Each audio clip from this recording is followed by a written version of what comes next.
Welcome to the Citizen Mike Show. Thanks for tuning in. We do appreciate it. My name is Mike Burdinsky, and somewhere on that split screen, I see him there, Joe Marone and Tom Laffin, newly re-elected members of the Wallingford Town Council. Guys, congratulations. And this goes back to the last council meeting where GotSpace was on the agenda. It says the four who voted against the host agreement last June. Joe, that's you. You're one of the four, right? Okay, Correct. Let's get that down. Correct. So the four who voted against the host agreement last June appear to be maneuvering. That's you. You appear to be maneuvering to find another means to derail the project, and undo over 2 years of work on something that would be of immense benefit to the entire Wallingford community. Joe, are you pleading guilty to the charges? Yes, I am pleading guilty. So, and I push back a little bit on the notion of 2 years of, and there may have been work. Good evening and welcome to Humankind Both. This evening we're going to be discussing race, how it relates to courage, obligations, and challenges. How does race really affect our lives? Well, I'd like to say that it affects mine less than people that I know of color because they've actually told me. They've shared stories. They've shared daily occurrences that I don't have to think about. As parents in particular, I remember being a coach of a poetry team. One of the poets had this poem. He was thinking about how to discuss with his son the shooting that happened around 2000. 41 times my mother will have to grieve. 41 fears of your fear you hurled at me. 41 times my black skin was all you could see. And here we are. It's still happening. It hasn't subsided at all. And we're in 2021. I take a slightly different approach on it. And I would say that it probably impacts all of us to the same level, but in different ways. So all of us are constantly impacted by race. Now the difference is that because I am in the dominant racial group, it generally impacts me favorably. Whereas for you, it's probably more likely to have a negative impact for you. Race is a man-made terminology. There is no such thing as race.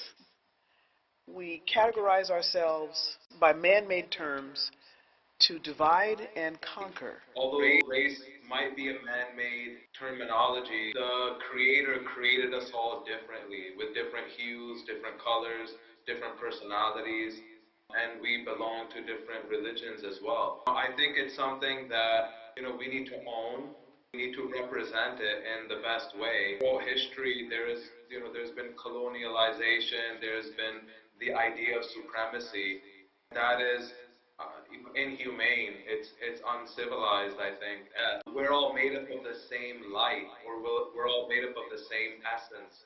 Just like underneath our skin, we have the same organs, the same color blood. I agree with Alden that it affects all of us, sometimes favorably, sometimes negatively. I'm a Muslim minority, and I'm colored, and I'm in the United States. So it affected me negatively during 9/11. It's affected me positively now. But it's really, humanity has the problem of supremacy, and I think we need to use what we have to combat hatred and highlight our similarities, but also celebrate our differences. How are we all coping with hatred that has been on the rise, specifically in the United States? Well, actually, we get a lot of coverage from around the world, and it isn't isolated to the United States in terms of the increase in hatred. There always seems to be a rise and a desire for someone to blame for things that are not going well. In America, it seems to be targeted based on what the media trend of the day is. If it happens to be an Asian trending story, then you see more hatred and action, and then that feeds upon itself. So I believe that media has a big role to play in juicing up the feelings of anger and hate that are there when people are feeling insecure and scared and driven by fear. And why? It's because we are getting softer and softer and softer as a people. And we're allowing too many things to get in the way. A lot of hurt feelings around here. Things are getting bad. But I can tell you one thing. Ever since the start of it, and people were totally dead set against it, was everybody deserves a trophy. We found out that it didn't really work. No. Didn't really work. Softening their people. You're softening your people if you give them credit for stuff that they really didn't do. Or you're basically harming people that basically did the right thing and rewarding the ones that didn't. That's basically what you're doing when you're giving them a trophy. Right. You're saying, I know you didn't do as well as the other guy, but you're going to get the same thing. Well, why the heck did we even compete? It wasn't even worth it. We're here to play a game and see who's better. We can get better every day and every night and every whatever period of time we're talking about. We're talking more about improving the person than we are about anything else. No, exactly.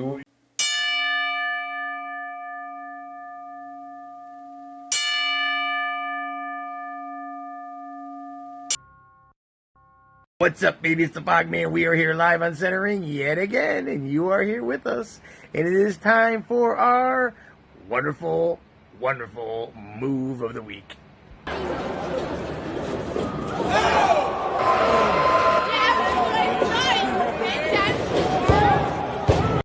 I mean, what a move that was, BK. My God, sometimes you get better footage than me, I swear. But you know what? Now is our most favorite, the what the? Palladino, yes! The ring announcer, the man who has been here since day one, is saying no. He's had enough. And he takes the chair away from JT Dunn. Horror movies, the formula is blood, guts, gore, a lot of deaths, and pretty girls. You can have 95% skill and be a douchebag. You can be 60% skill and be the best person around, helps with everything, makes people laugh and stuff. You're just a good person. Who do you think's getting hired every time? One thing I always like to take the opportunity to remind the whole world about, if it comes up and there's the ability to make people think, is that if you've learned about the death of someone, you don't have to run onto Facebook immediately and share the news with the whole world. Might not be your story to tell. The family might not have been able to notify other people. Okay. I've seen it sometimes where someone will go on and say, I knew Billy from high school, he was a great guy, R.I.P., you'll be missed. And Billy's brother hasn't been able to be notified because he's been out of the country and there's a time zone change. So that's kind of the be careful and sloppy thing. Yeah, yep. It's one thing to comment on a family's notification. It's another thing to make an announcement. If you've watched my other videos, by now you know my mantra. Look your best, speak your best, and lead the rest. This is going to be in 3 parts, and as you know by now, they're 2 minutes or less. So let's start with dress for your body style. Happy Halloween from Hendon Suture.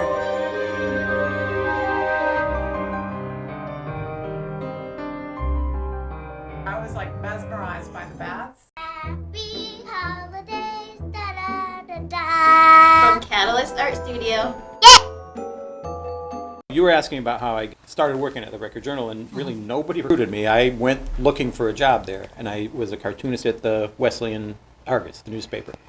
And I don't know how exactly I applied. I guess I sent some samples in, and I got the word that the only beat for a cartoonist that was open was Wallingford, because I had my big long Wesleyan hair. I was 22 years old from this liberal school, and I think they were worried about, that I might cross a line or just... We've been worried about it ever since. The hair might be gone, but this liberal bent is... No, it's all... That's so understated. Do you remember... One of the things that Ralph and I were talking about earlier was how unusual it is for small papers to have local cartoonists.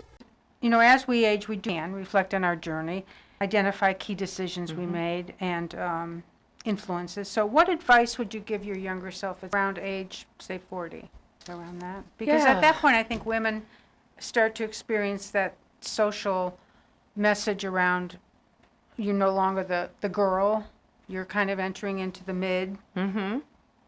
Probably to let things go a little bit easier and Okay. to not feel the weight of the world.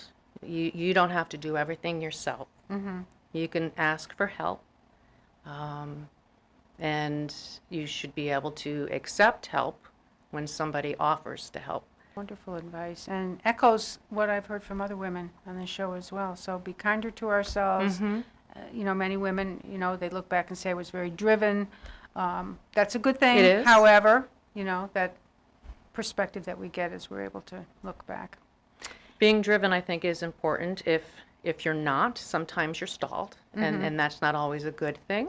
Yeah. You need to look forward to something. I think you need to plan, have goals, and figure out how you want to get there, but also not be so hard on yourself if you're not able to get there when you think you should have. Yes, on some timeline that you set for yourself. Right. Or comparing yourself to others. The Right. deadly sin. Just adjust it. Tomorrow's a whole new day and Yeah. start all over again. Yeah. Plan B, or there's like 24 other letters in the alphabet, right? Right, exactly. And what makes property notable? Is it the first owner, or the architecture, or the location, or is it the story?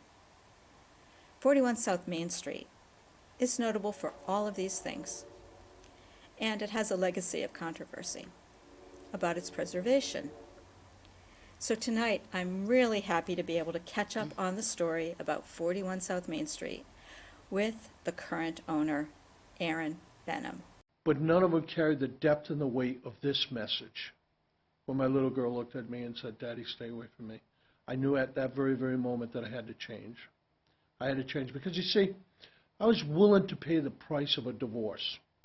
I was willing to pay the price of unemployment. But the thing that I was not willing to do was to pay the price of the loss of my children. I just wasn't willing to do that.